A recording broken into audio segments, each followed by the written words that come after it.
Episode 14। Ruhaan और मिष्टी जा रहे थे। दोनों ने पूरे रास्ते कुछ नहीं कहा। मिष्टी के बताए रास्ते पर रूहान मिष्टी के घर के पास गाड़ी रोकी। रूहान ने घर देखा तो घर बिल्कुल राजस्थानी मकान का था। वहीं मिष्टी कार से उतरी और रूहान को देख के थैंक यू बोली और वो वहां से जाने लगी तो रूहान ने जल्दी से उसे आवाज दिया। अपना नाम सुनकर मिष्टी रुक गई। उसने मुड़कर देखा तो रूहान उसे ही देख रहा था। क्या आप फिर कभी मुझसे मिलना पसंद करेगी? रूहान ने बोला। मिष्टी हिचकिचाते हुए बोली, जी अगर आपको मुझसे कोई हेल्प चाहिए होगी तो मैं ज़रूर आपसे मिलूंगी। रूहान ने थैंक यू कहा और दोनों अपने घर के रास्ते की ओर निकल गए। वहाँ दूसरी ओर वीर के कमरे में वीर अपने कमरे में आ गया था और विधि बाहर सुधा जी का मसाज कर रही थी। वीर को आधा घंटा गुजर गया। उसने लैपटॉप रखा तभी विधि भी कमरे में आ गई। विधि बिना वीर को देखे ही वार्डरोब की ओर चली गई। वीर खुद को इग्नोर होता देख अपनी आंखें छोटी करके विधि को ही देख रहा था। इतना किसी लड़की ने उसे इग्नोर नहीं किया था जितना उसकी खुद की पत्नी ही उसे करती ही थी। वीर आराम से बैठकर वार्डरोब की ओर देख रहा था। कुछ देर बाद विधि बाहर आई। विधि ने उस वक्त हल्का सफेद रंग का लहंगा पहना था। विधि के माथे पर सिंदूर और एक छोटी सी बिंदी लगी हुई थी। विधि को एक बार देखने पर से ही वीर की आंखें उस पर ही जम जाती थी। इतनी सादगी में भी वो बहुत सुंदर लग रही थी। विधि ने दुपट्टे से झांकती उसकी पतली कमर जो वीर को ही आमंत्रण दे रही थी। विधि चलकर बैठकर दूसरी ओर आई। विधि तकिया लेकर सोफे की ओर बढ़ गई। विधि की यह हरकत देखकर वीर फिर उसे घूरने लगा।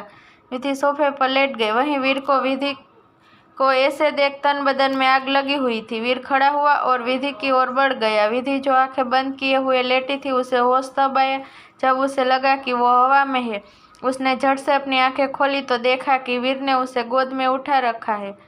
उस विधि ने अपनी आंखें बड़ी कर ली और उसने कसकर वीर को पकड़ लिया। कुंवर साहब हम गिर जाएंगे, उतारिए हमें, देखिए हमें डर लग रहा है। पर वीर ने तो विधि की एक नहीं सुनी और उसे लाकर बेड पर लेटा दिया। विधि जैसे बेड से उठने को हुई तभी वीर विधि के ऊपर आ गया। विधि ने तुरंत बेड को कसकर पकड़ लिया।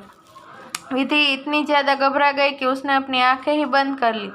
वीर बिल्कुल विधि के चेहरे के सामने उसे निहार रहा था। वीर ने धीरे से विधि के चेहरे पर फूंक मारी। विधि ने थूक गटकते हुए आंखें खोली। वीर प्यार से उसे निहार रहा था। विधि धीरे से बोली, हटिए मेरे ऊपर से। वीर, एक शर्त पर, तुम यहाँ से उठोगी नहीं। विधि ने जल्दी से हाँ में अपना सिर हिला दिया। वीर विधि की साइड में आ गया। वीर ने विधि को अपनी साइड घुमाया और फिर विधि को ही देखने लगा।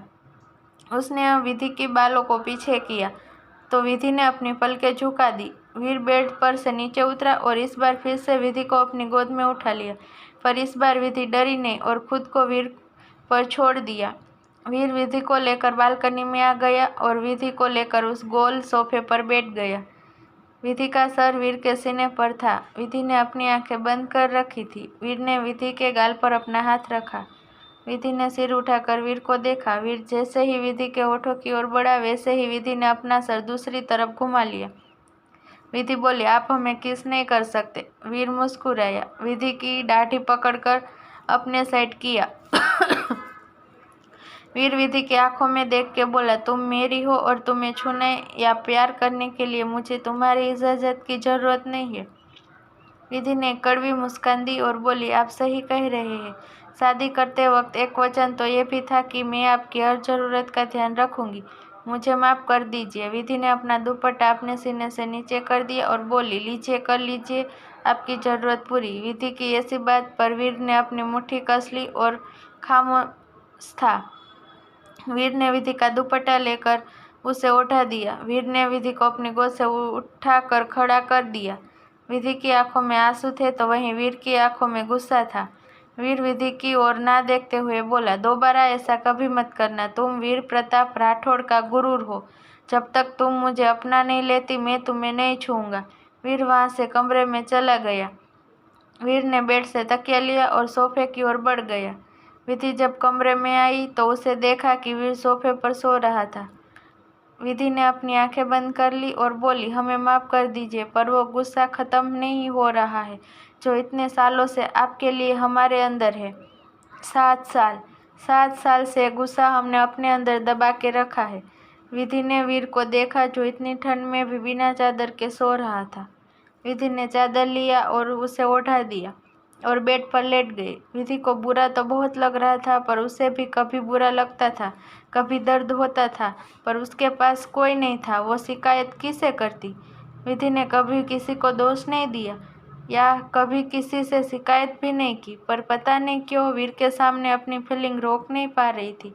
वो वीर के सामने खुद को एक इंसान महसूस करती थी जो उसे अपना गुस्सा, अपना प्यार उसे भी बुरा लगता है ये बता रही थी। ये बात विधि भी समझ नहीं पा रही थी कि ये सब उसे क्या हो जाता है।